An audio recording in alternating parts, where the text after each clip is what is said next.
Hello, friends. Hello, hello, hello. How are we doing today? Svava Brooks here.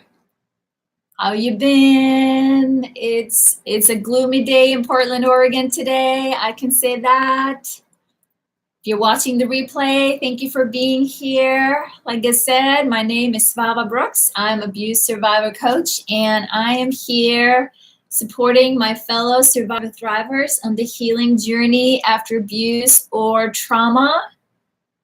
And for our Periscope viewers, I am on live stream on YouTube, and I'm going to be interacting with the live chat there. If you'd like to join us, please head on over and find us. You can Google me or the name of the book, and we would love for you to join the conversation. Hey, friends. You're awake? Just me too. I was up super early this morning, and I took a nap this afternoon. I feel like I just woke up, but here I am. Woohoo! How are you guys? How's it going? Thank you for posting those beautiful flowers. And you guys found hearts. So also, friends, right? Our Periscope viewers know the hearts is the currency, right? But please make sure, my friends, that you give me a thumbs up for this video. That all helps. I appreciate that. And thanks for being here. Hey, Rob, how are you doing, my friend? You caught up on some sleep yesterday? Good for you.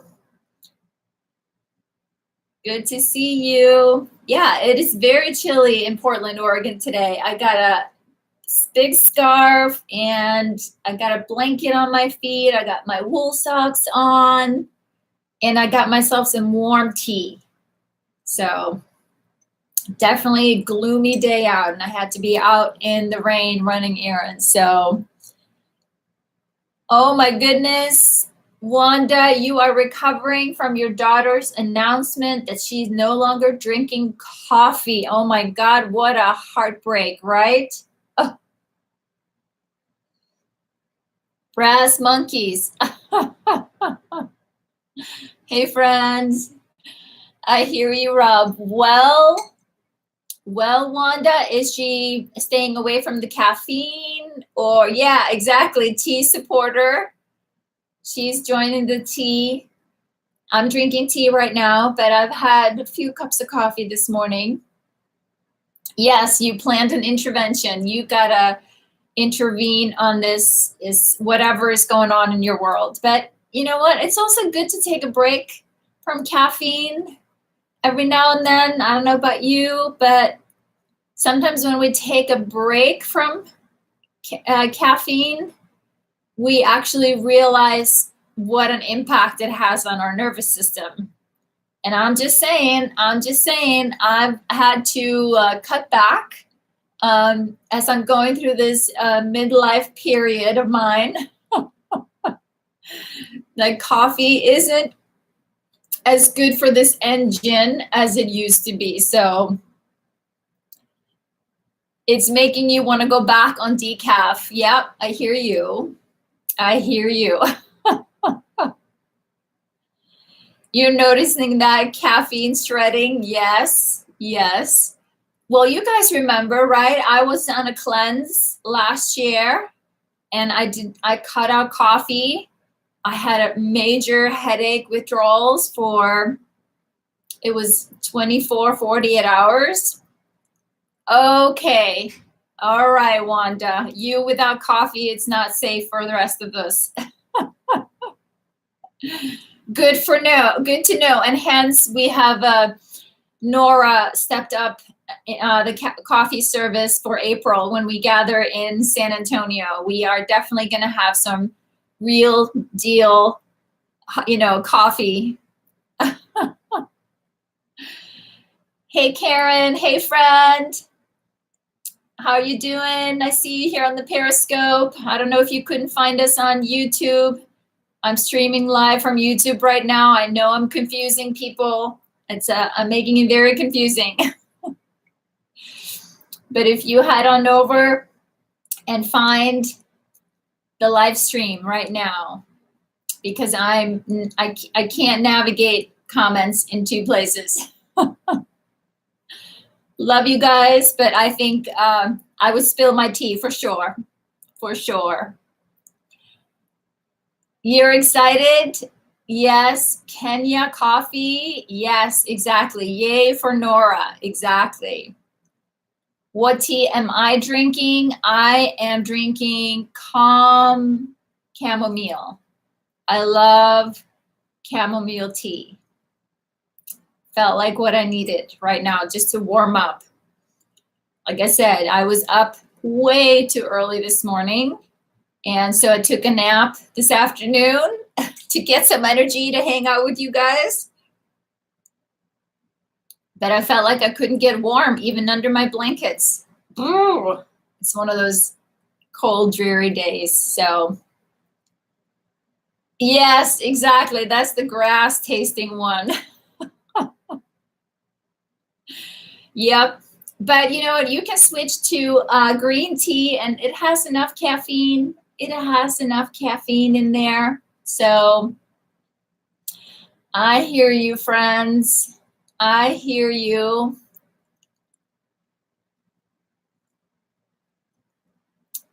We all find our way, right? With whatever it is that we're drinking. At least just try to get a little bit of water in there too, right? Not just sugar flavored or caffeinated. You just don't do tea at all, Sue? You love the robust tea. All right. Okay. I hear you. Well, you better bring some to Texas. Let us give it a try. We all get to try, right?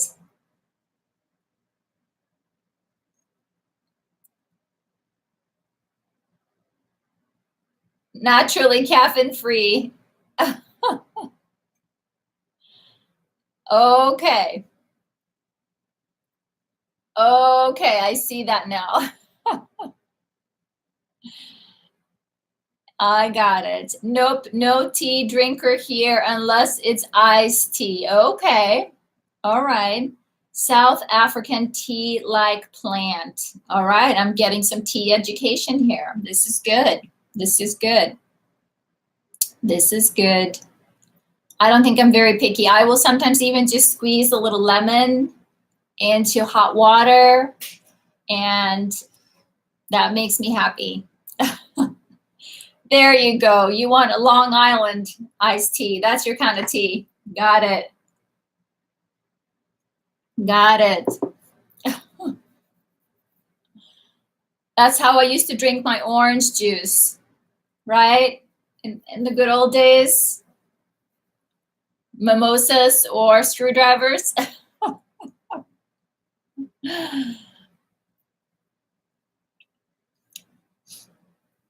You guys are funny. You guys are funny. So are we ready to dig deep today? Are we ready to get to some work? It's already just day 9, and I think we're kind of getting deep into the real stuff here.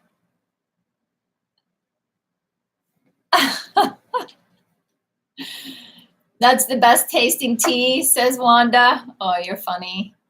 And somebody put orange juice in your orange juice, Rob. You're funny.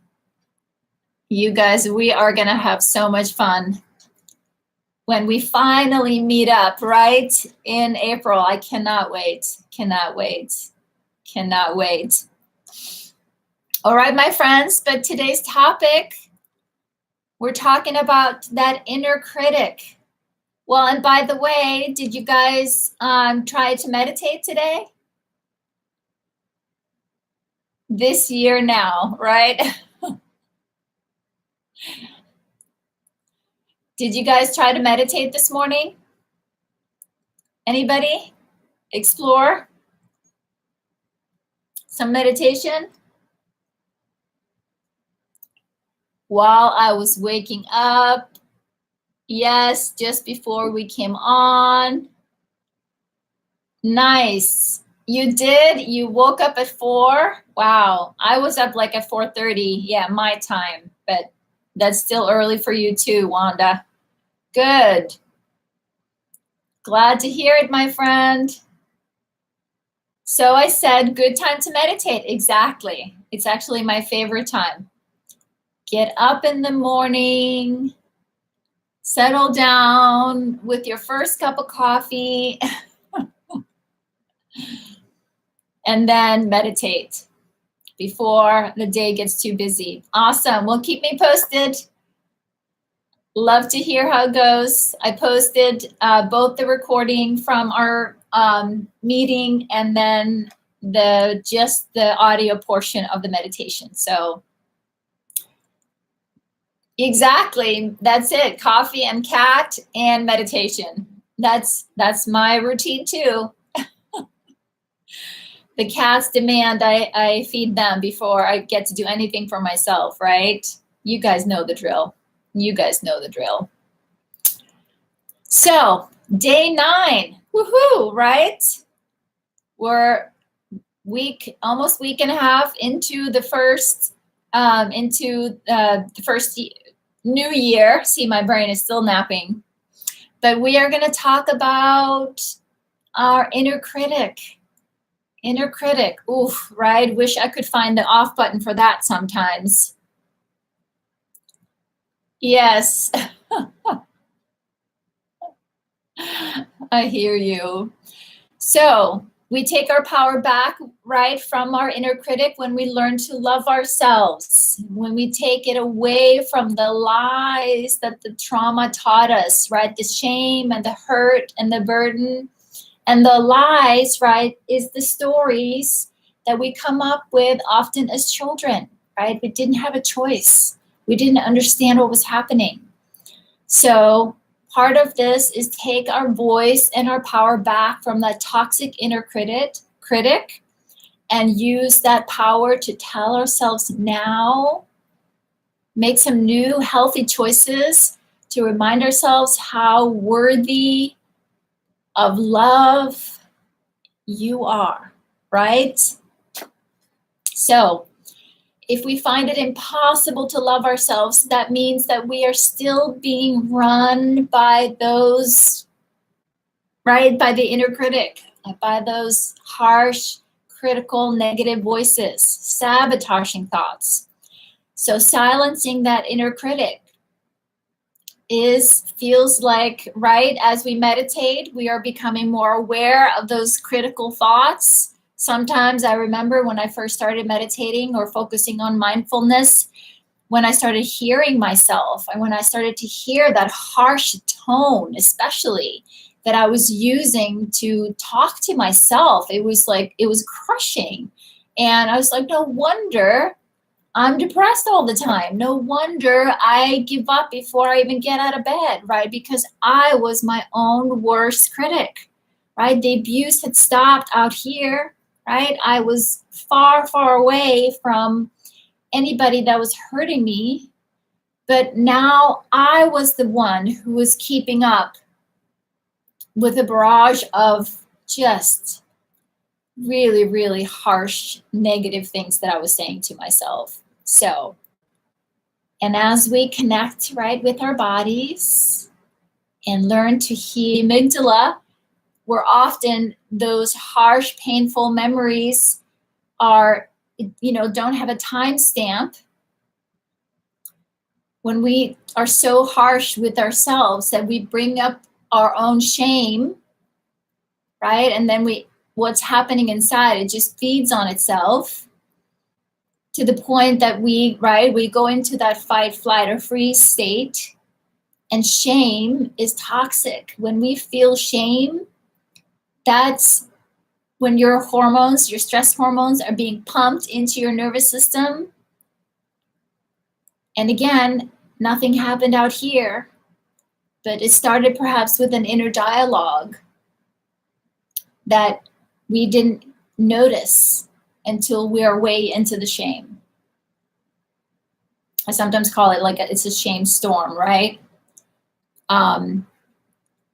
starts to weigh you down. So what's important here? To really understand when we are trying to make a change, right? When we're trying to make a shift, when we're trying to learn to love ourselves today, to be gentle with ourselves. It's helpful to understand sometimes, right, the war that goes on inside.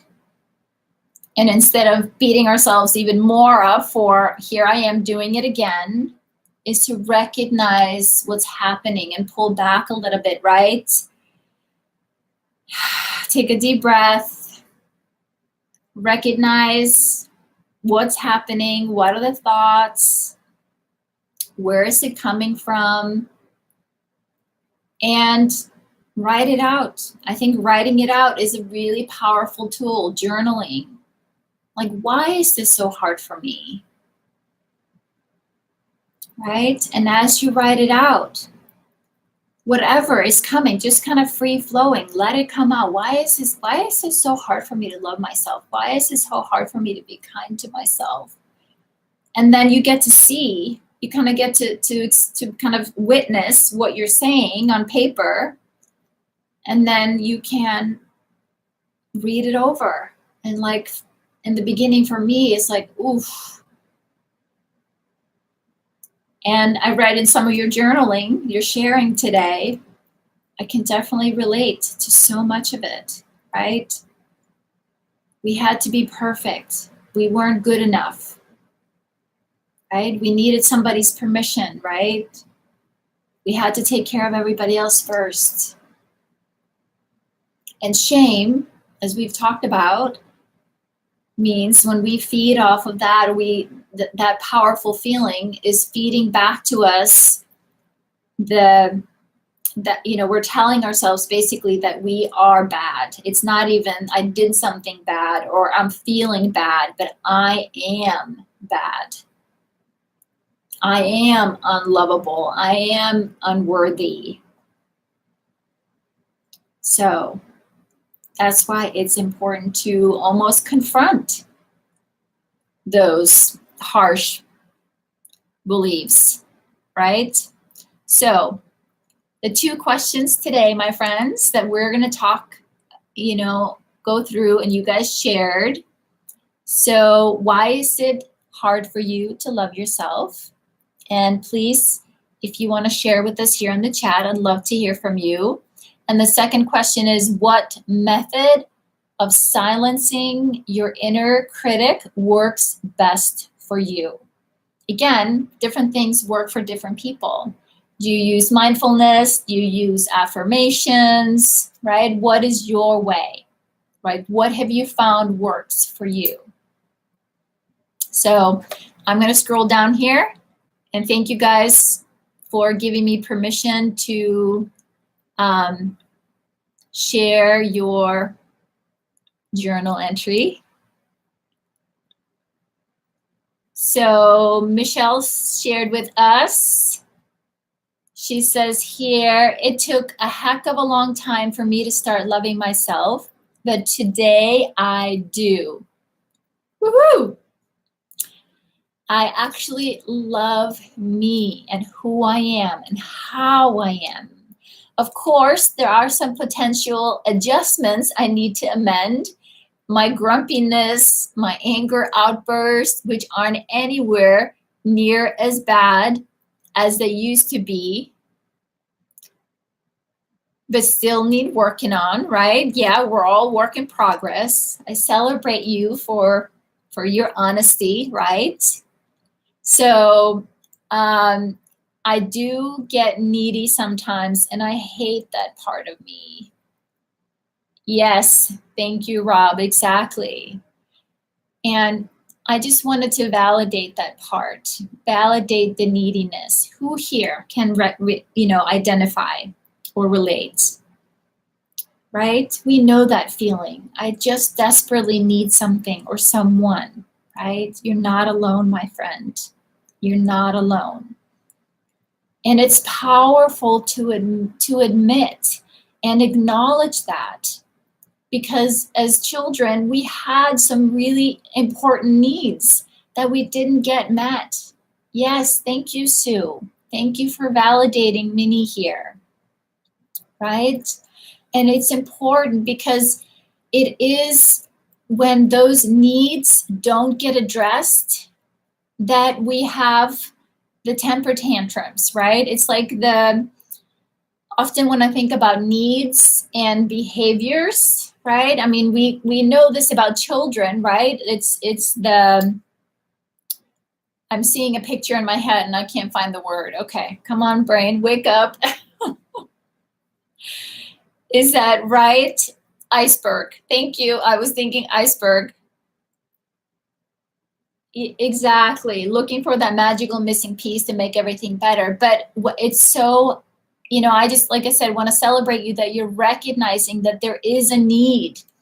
And it's a good thing when we recognize, there's a deep longing. There's this deep, deep neediness in here. It's like a scratch, itch you can't scratch, right? And sometimes we need help from other people to heal that part. So if you can, like you're doing here, Michelle, to be vulnerable and to recognize this is a huge need. And, and it maybe is like gnawing at you and you feel broken or ashamed for having it. But if you can embrace it and acknowledge it, and I can tell you that I've taken a few of those over that, to my husband as I was healing, when I got in touch, with a really, really deep need. And I would go to him and say, honey, I recognize I'm feeling super needy here. Like I need you to almost rescue me. I want you to fill this up. I don't know what to do. But what I needed was just to acknowledge it. And I was able to verbalize and ask for support from my husband. Because I didn't really have, for example, a father figure, a safe father figure in my life ever. So I had a deep, deep, longing for a safe male role model in my life. And so I asked him to help me with that. And it wasn't like I was handing my needy little child, my inner child, over to him, like, you fix her, you make her feel better. No, but I was just asking him to be safe for me, to just kind of embrace me while I allowed this neediness to show up in my body. Sometimes the feeling, right? Thank you, Rob. I'm glad I'm making sense to you guys, that this neediness just needs to kind of like fully take us over to be fully expressed. But I had a safe person just to kind of hold and to support me while I allowed that neediness to be felt.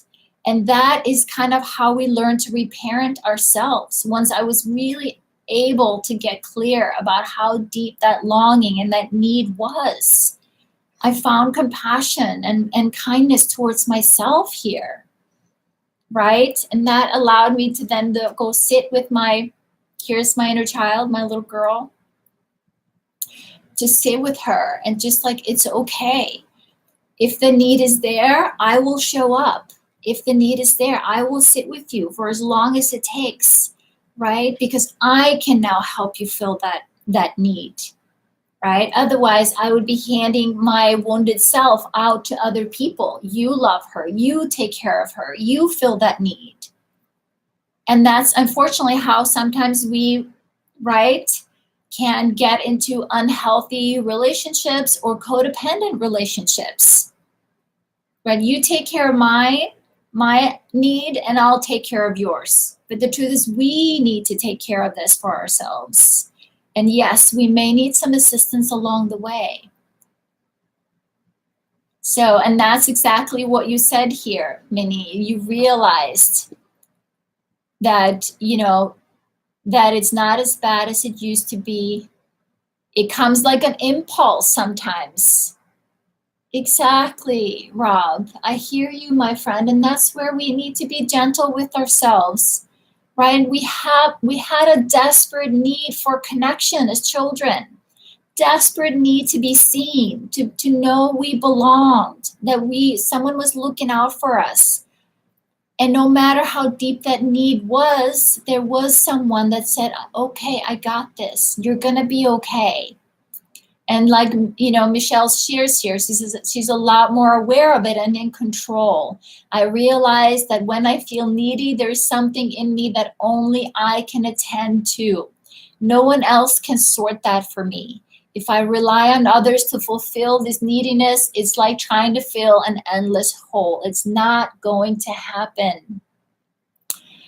Yes, I'm asking something of myself, not anyone else, and I'm learning to listen to that message now. That's beautiful, Michelle. Such clarity, right? And this is it, right? It's like kind of the piece that we sometimes we maybe resent, right? It's like part of that needy energy wants somebody else to come and fix it, right? Because it almost comes from that little girl, right? So, but the only part that can really crawl in there and fix it is us. Hey, Sharon. Hey, friend. Glad to see you. There you go, Rob shares, even forego my own needs, thinking helping others would fix me. Exactly. There you go, my friend. And that's exactly it. When we are like you said, we forego our own needs because we are like, okay, I'm going to take care of your needs and then you're going to take care of my needs, right? And it becomes like this unspoken agreement, which is and can be unhealthy. But like I said, we can have healthy relationships where we support each other in healing this. But it has to be very intentional. And I can see here, Michelle, you're doing a beautiful job recognizing that you need to listen to you and where is that neediness come from? What's that need? And when you can honor and validate that, right? So exactly, it doesn't work for other people to fix it. We can have loving support, but right? So just a quick shout out here to Periscope. Hey friends, thank you for being here. I'm on YouTube live and running the chat there. So if you'd like to head on over and join the conversation, would love to have you over there. Thanks for being here. So let's see, I'm back here to the Facebook group, finishing up with Michelle's comment. She says, my inner critic is still prevalent. Yes, exactly. Its voice has just gotten quieter. I quickly realized and recognized my inner critic, and I'm quickly able to swap it out for compassion and more rational and realistic thoughts. I love that, right? Because it's with the compassion, it's with the warmth. If we lead with that, that actually brings us back online, your nervous system back online, where we can access our more rational brain, our logical brain, like the executive functioning part of our brain. Because when we are in shame and we're hurt, we often go right into the reptilian brain where it's fight, flight, or freeze, and we are just, fighting to get our needs met and don't always communicate as well as we could or need to, right? So she also says, affirmations are what helped me to retrain my brain at that start, and today they almost come automatically after a critical thought enters my head. That's beautiful. Thank you so much, Michelle, for your beautiful wisdom, for sharing your process. And I do think I've shared that with a few of you guys. That was definitely one of the tools that I used in the beginning as well. Cognitive behavioral therapy, the process of that. I would write things out on flip cards that I carried in my purse.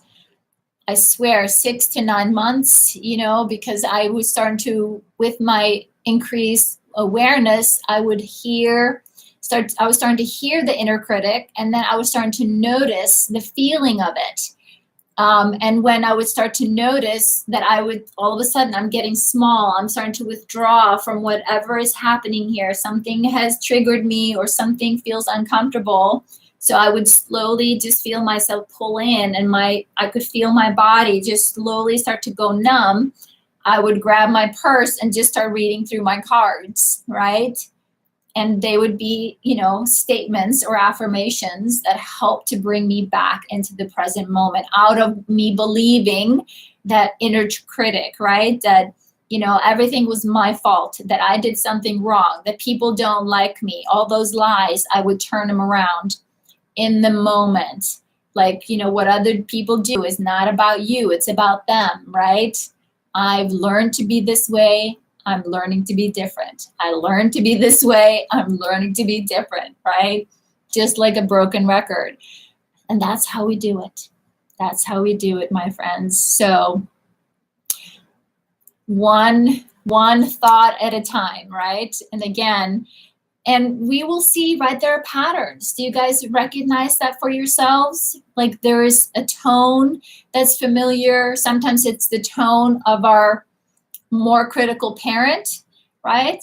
Or the words that we're saying, or there are particular events or things that you do that kind of sets this off for you. So it's very helpful to start to understand what it is in our daily life or in interactions with other people that kind of sets this off. So thank you again, Michelle. Let's see here. Lori shared with us.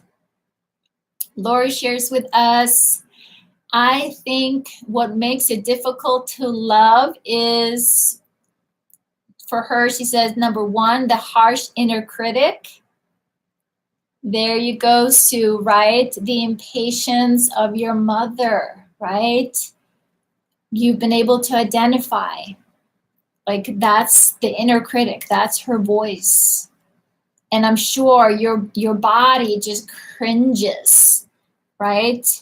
Just immediately responds. Either there's tightness maybe over your heart or not in your stomach, right? I don't know what happens within you when you can just kind of hear it. And again, maybe your inner child, your little girl, maybe just goes into hiding. So really powerful of you to identify that, Sue. So she says, yes. The harsh inner critic that needs silencing and is especially difficult to ignore when I'm tired. And she says, number two, panic. When I'm panicked, I use my compass needle. It's just spinning and I'm lost to anything useful. I hear you. And then she says, therefore, when I'm tired, I need to throw in the towel and just go to bed, knowing I'll have the power when I wake to silence the inner critic. She says, my dog usually alerts me to panic states, but if I'm without her in public and I identify it, I take my meds, or I just find a quiet place to ground myself into the present moment. Of safety until my pulse and my respiration calms, and then carefully I get myself home. Beautiful awareness, Lori, beautiful. And that's your nurse language speaking there, right? She checks her pulse and her respiration rates is when she calms down. She recognizes, how can I get myself safe home? So thank you, friend. And yeah, exactly. And that's for all humans, right? When we're overworked or tired, right? Our capacity to stay in the moment, being resilient and patient goes out the window, right? Or it's definitely harder to navigate when we're tired. So Sue says here, yes, that's when I'm impatient with myself, right? That's like the cycle, right? You've learned the impatience of your mother, and now you are impatient with yourself. So Sharon says, it's very difficult to love myself. I never mattered as a child, only others. I was taught that love was sex and I wanted no part of love or sex. I hear you. I know better now. I'm starting to do what's best for me. She goes on to say, I'm setting lots of boundaries now, moving away from toxic family, and I'm learning mindfulness now. Beautiful, Sharon. Thank you, friend. Thank you, thank you, thank you. And you're not alone, right? I learned the same thing, right? I was introduced to things way too early than I had maturity to understand. And right, it just crosses up those wires and it does terrible. It's a terrible burden for children, and then something we take into our adulthood, right? We don't know the difference. And it's hard. And again, it feeds into, we don't understand it. When our body responds a certain way. So I hear you, my friend. I hear you. So I'm glad you are learning to set boundaries and have recognized, no, I don't have to do anything I don't want to do, right? Moving away from people, setting boundaries, and learning mindfulness. Beautiful. Well, Sharon, were you able to watch the video, the recording? And all right, Brad, I'll fill you in a sec. We're so glad you're here, friend. Welcome. So Sharon, let me know if you are able to access the meditation and the video that I did about mindfulness. So Brad, today in the good book, we are talking about kind of dealing with our inner critic. I'm loving the German speak here. Rob, our linguist. So we talk about, right, because it's hard to love ourselves when we have that inner critic, those critical voices in our minds that perhaps we learned as children. So we're focusing on why is it hard for us to love ourselves today? And what method of silencing your inner critic works best for you? Mindfulness, affirmation, sleep, or going for walks, having some tea. Sharon, she says, I did have time to watch it all. I hope to catch up tonight. Beautiful. Awesome. You're not sure if it's actual German? Well, it sounds good to me, Rob. Sounds good to me. I'm sure Brad will give you a lesson.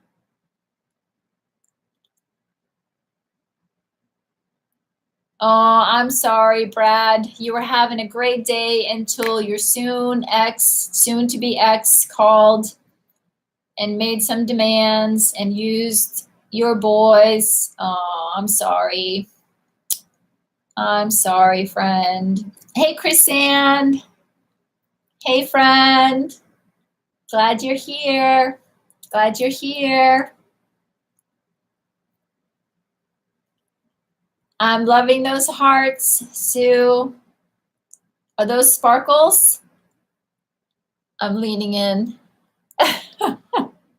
It's hard to see sometimes the small.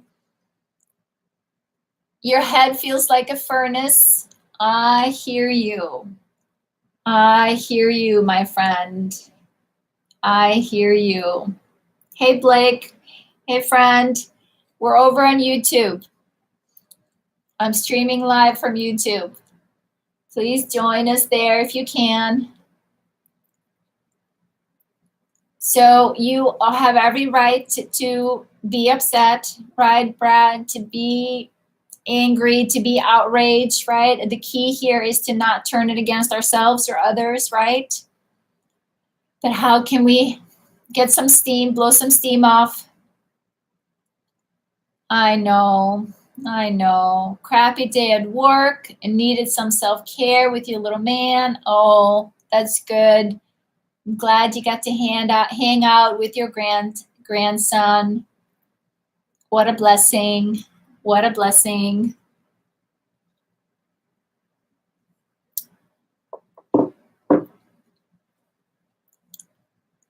You're in your room by yourself. All right, friend. Well, we're here for you. We validate you. You have every right, to have those feelings, to be upset when people are disrespectful to us. When I get too angry like this, I become the Incredible Hulk. The last thing people need to see is this green guy in public. I hear you, friend. I hear you. I hear you. But you can acknowledge the green Hulk and tell him, right? It's okay to be angry, but I'm not going to let you hurt yourself or others. We are with you, right? And just like it's okay to be angry.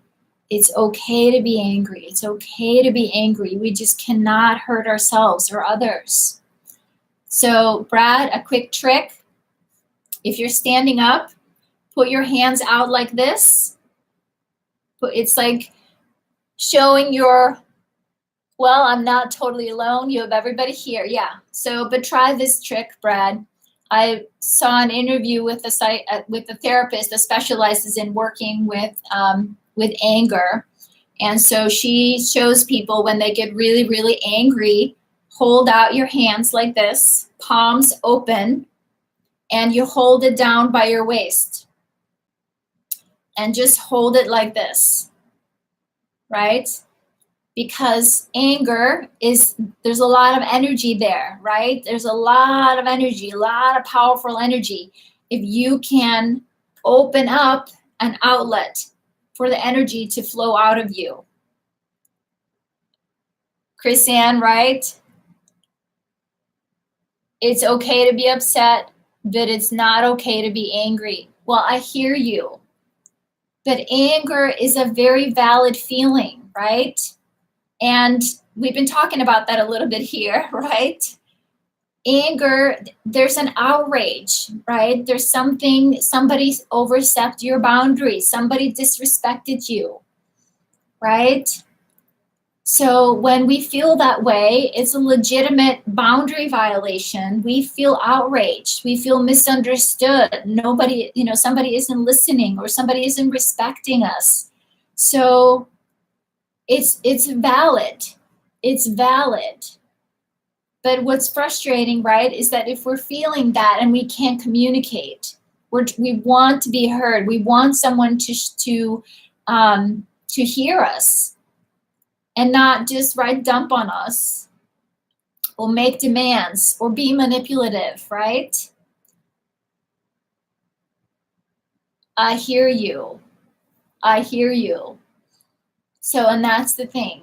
When we're angry with other people, we can't change other people. You can only change you, right? You can change where you are at. And you can honor your feelings. And sometimes when we get angry, the best thing to do is to walk away, right? To blow off that steam, let the energy out somehow. So I hope you're holding out your hands like this. Let me know how it feels. Help your nervous system to come back into, from fight or flight back into social engagement, right? Because you get to choose how you respond. You get to choose what do you want to say next, right? But at the same time, you can also validate. This is frustrating. This was very upsetting, right?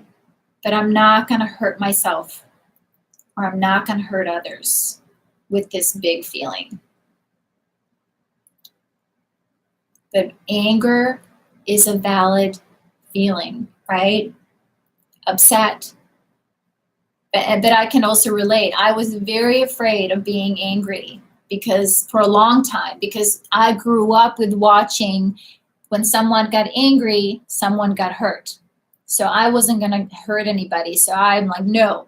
When someone suggested maybe you have a reason to be angry. Maybe there is rage in there. Maybe there's, it's okay to create a safe place to express that anger. And it helped. Good. Good, Brad. Another thing, another good exercise is to stretch our necks. And we're kind of tricking our biology here, meaning when we expose our most vulnerable parts, right? Stretch our neck and roll our head and look around. When we expose our vulnerable parts, you are telling your body that you're safe. Exactly. I hear you, Sue. I hear you, Sue. So this is another way we can help our nervous system to calm down.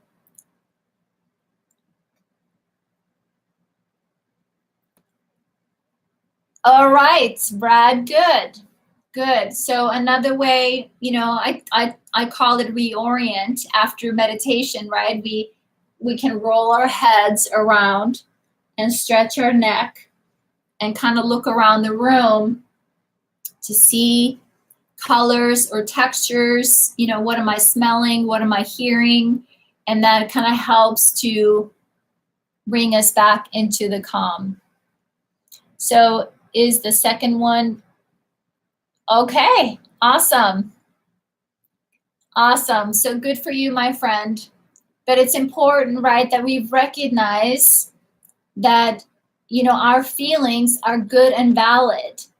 But how do we respond is where we can, make a choice, right?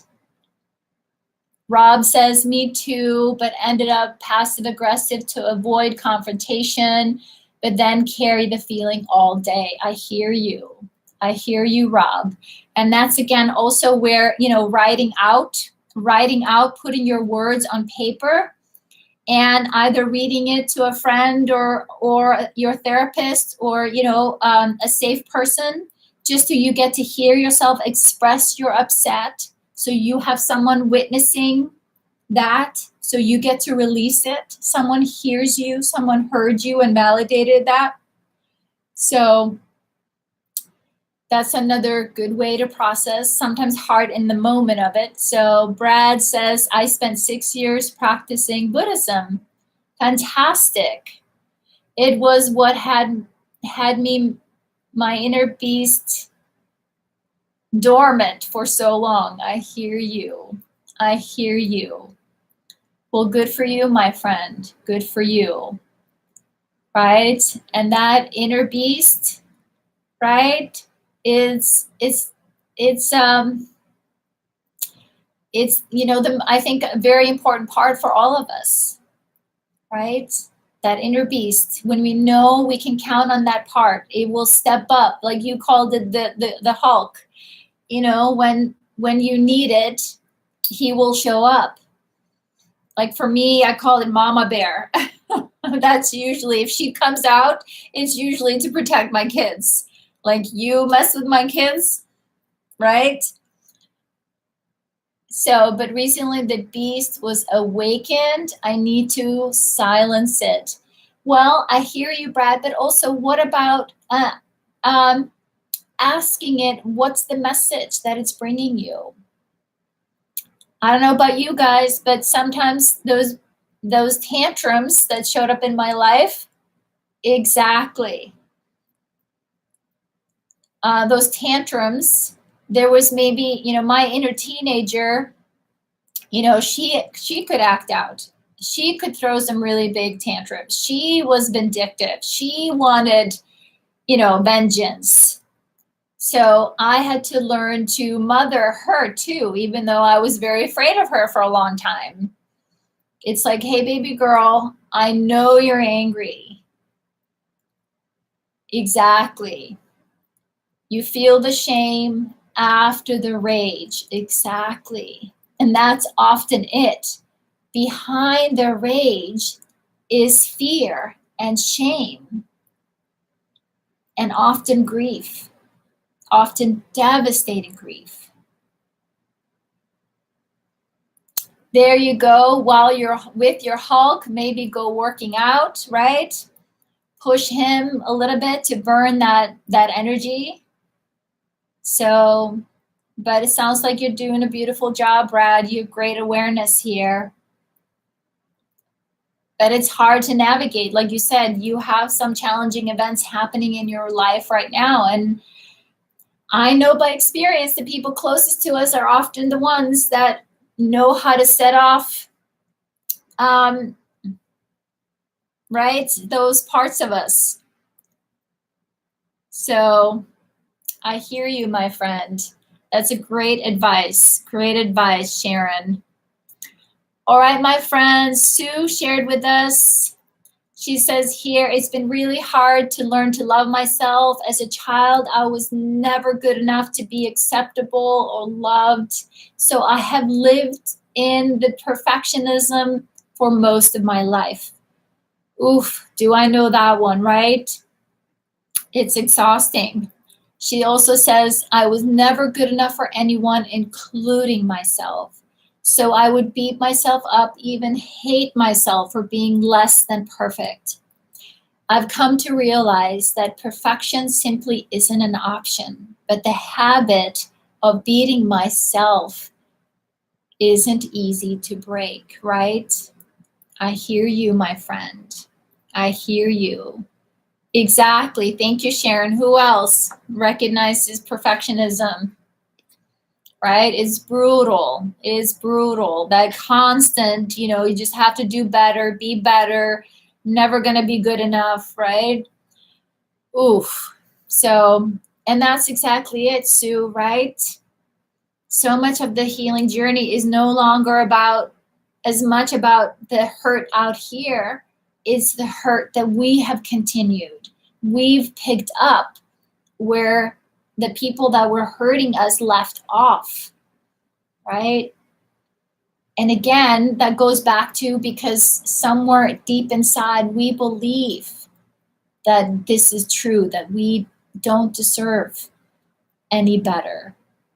So we keep up with that inner critic.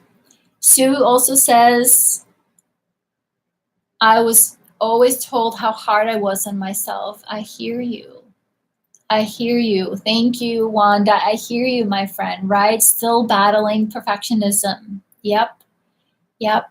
And it shows up still to this day for me in certain areas when I'm trying, especially when I'm trying new things. I will tell myself, well, I can't do it until I know how to do it perfectly. Guess what? There is no such a thing, right? I wouldn't have done so much of what I've done if I would have made that stop me, but it used to stop me. But now when it shows up, I know where it comes from. I know where it comes from, and I do my best, right? It's gonna be okay. It's gonna be okay. I got this. Because nobody out here is gonna judge me as harsh as I will. So if I just give myself a break here and just be courageous and try anyway and see what happens, right? I think it's going to be all right. At least I will learn something. I will learn something about me and I'll learn something new about the world. Sharon says, if I wasn't in pain, I questioned if I even was alive. I hear you, friend, Sharon. I hear you, right? And that's the other thing, right? It becomes our comfort zone, the level of toxic stress. Exactly, Sue, right? Exactly. So I hear you, Sharon, right? And so that's, again, another habit, right? Biology, you've created a level of being in the world, like your body knows how to operate at a certain tension level. And that's why sometimes we resist mindfulness, we resist meditation, we resist being kind to our bodies. We resist helping your nervous system to come back down because we for one, we maybe don't have a good experience of it. We don't know what it feels like. Is it going to be safe down there, right? And we need another body to kind of, co-regulate with as we find our way back into balance, into peace. which is your birthright, to be at peace in your own body. But it's hard in the beginning. It is hard in the beginning. Wanda says here, that was me. I didn't think I could do it. I wouldn't try because if I didn't succeed, then I thought I failed. But if I didn't attempt, then failing couldn't happen. I hear you. I hear you. I hear you, Sharon. I do hear you, Sharon. You are not alone, my friend. You know, connecting with me, to connect with my body took a long time. And it was like very slow process, right? It was hard, but we did it. I did it. So be gentle with yourself. I'm so glad you're here and hanging out with us and hearing. Brad says we have 4 layers of self personas and anger levels. Number 1, the person everyone sees. Number 2, inside your outer self is your inner animal or beast. And number 3, the beast hides away your inner monster, which comes to number 4. And that is a demon that hides in our monster. Well, Brad, I think it's very interesting that you say that, because on the healing journey, it's a spiritual journey for me right now. And I have, you know, with connecting with my body, with meditation practice, with allowing my body to communicate to me, you know, all these different parts that I've created a safe place for them to show themselves. And so I kind of call it a tribe. I have a tribe of parts, you know, that have shown themselves. And a couple of those parts that have come forth they kind of look like monsters. They're kind of a shadowy, crippling figures that took on, you know, pain, that took on rage. And it wasn't until I was ready to, almost through, you know, kind of an energetic healing practice, to help them show themselves. And they, of course, felt that I was gonna, I wouldn't love them or care about them as much as I do for my inner child, my inner toddler, or my inner teenager. But they are just as important to me because they're a part of me. And they took on a part. They helped me survive, right? So it's been, so I hear, and I agree with what you're saying. So it's an interesting process. It's an interesting journey, but there are definitely pieces, these almost like shadowy creatures that live inside of us. And at some point, if you are safe with opening up to seeing them, they want to be seen. They want to be seen and acknowledged. So I hope that made sense to you guys, but thank you, Brad, for that comment. I appreciate that. I hear you. I hear you. Yes, exactly. I have not watched that movie, Sharon. I do not like movies like that. So I can't say maybe that's what it is, but yes. So, all right, let me finish up with, man, this hour went by fast. Let's see, Sue was, maybe Sharon will answer that for you. Let's see, mindfulness, Sue went on to tell us, mindfulness can help me be more aware of when I'm doing it, right? When she is beating herself up. Also try to imagine talking to a friend or even a child, the way I'm speaking to myself, because actually it's my inner child who is still suffering when my inner critic gets going. So I'm slowly learning to care for myself better and be kinder to myself. And I am still learning about love. I hear you, Sue.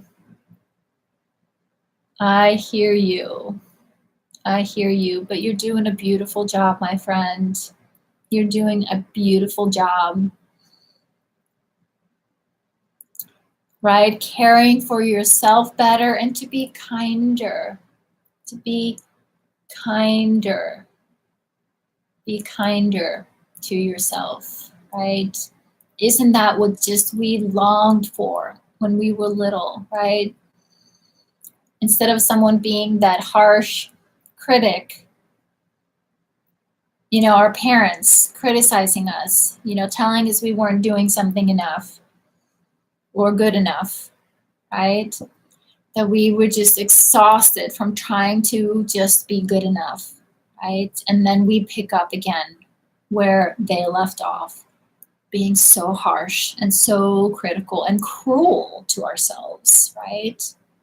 So, well, that's what I say, my friends. I believe that we are here to learn about love, really. School, right? Life is the school. And love is always, always, always, always, always the lesson. Am I learning about love for myself, or am I learning how to be more loving and kind towards others? And when we're kinder and more loving towards others, we are more loving and kinder to ourselves. And when we are more loving and kind to ourselves, we can't help but then be more loving and kinder towards others. Right? You guys remember the story of the old turtle, right? We are all loved. You are loved and they are too, right?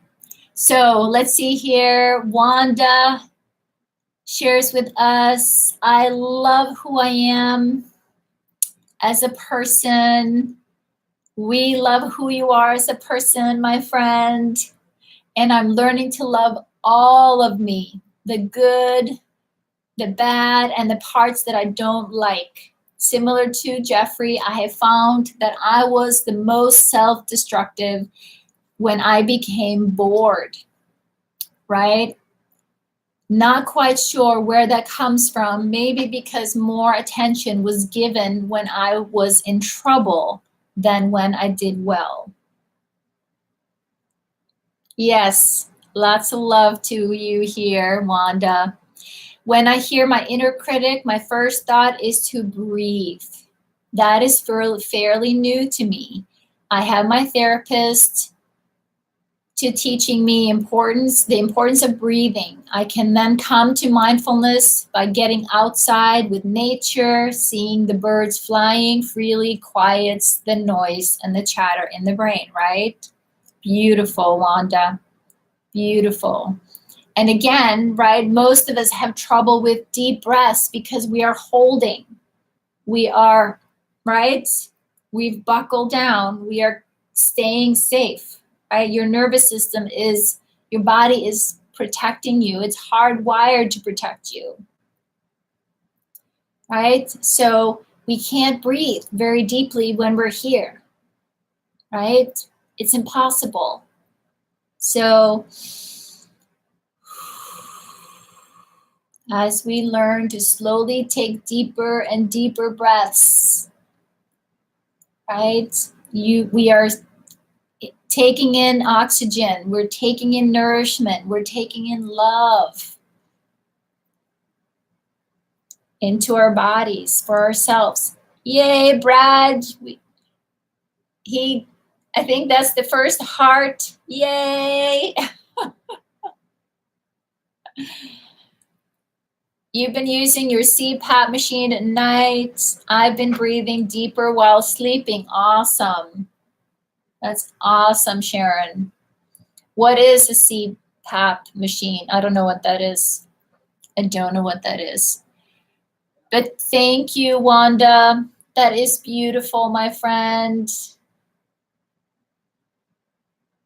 That is beautiful because we can see your progress and we can see the love and the respect and the self-compassion that is growing, you know, for yourself. I can see it.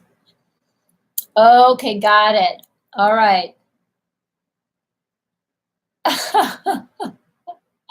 You can't stop doing hearts. Then you're in the right place, my friends, because you know me. I'm the queen of hearts. For sleep apnea, I stop breathing approximately. Wow. Okay. All right. Well, I'm glad you have that. I'm glad you have that. You're welcome, Wanda. You're so welcome, my friend. So very, very welcome. Let's see. Did I miss anybody today? Let me scroll up here. Scroll up, everybody here. Did I miss anybody? You guys, I need your help. I think we got everybody, right? It's been in the closet for 1.5 years. Brad, watch out group, because sometimes I can be a bit immature. Even though I'm 36, I can act like I'm 16. Well, you'll fit right in here. Did you not hear me singing last night? Did you not, see me giggle and make fun of myself? And this whole group here, we are pretty silly. You know, with such a serious topic, we have to, right? We have to make light of it. Absolutely. I keep missing Chrisanne. I know. That's why I was asking. Chrisanne, did you post today? You guys? I see Lori, Sue. Did I miss?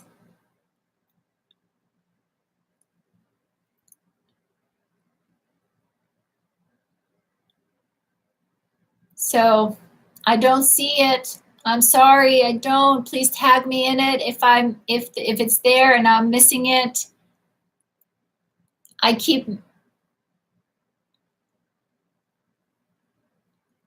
So please keep me in check, my friends. No, exactly. I don't think so either. Don't think so either. Just making sure. Don't want anybody to feel left out. Not intentional, guys. Of course, you know that. You know that. So before we wrap up, I wanted to again ask you guys, please give me a thumbs up on the video. Please say, a like. That helps us. Like the hearts is the currency on the Periscope. The thumbs up is the currency for YouTube. So please give me a thumbs up. And I think all of you guys have already subscribed, because with the subscription, then don't you guys get notification when I do go live? Thank you, Brad. I appreciate that. I appreciate that so much, so much. Well, and speaking of breath, I think it's interesting. I drew a card for us today, and there are no accidents, right? There's no random things in life. There you go, right? So you can ask, for notification from YouTube, right? Or make sure to show up, right, on time. But I'm trying to figure what's the link to this channel so you will get notification with the bell. Okay, got it. But today, our card, what were we just talking about? Breathing. So this is the card I drew for us today.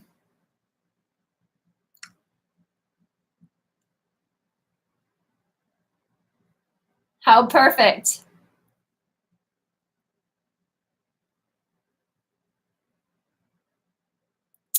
Right? One day she woke up, or he woke up, and decided it was time to breathe. Is it time, my friends? I'll show it again.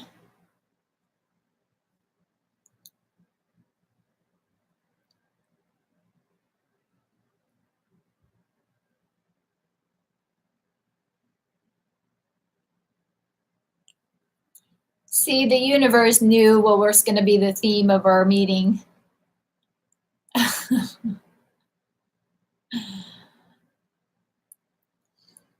Because breath is powerful.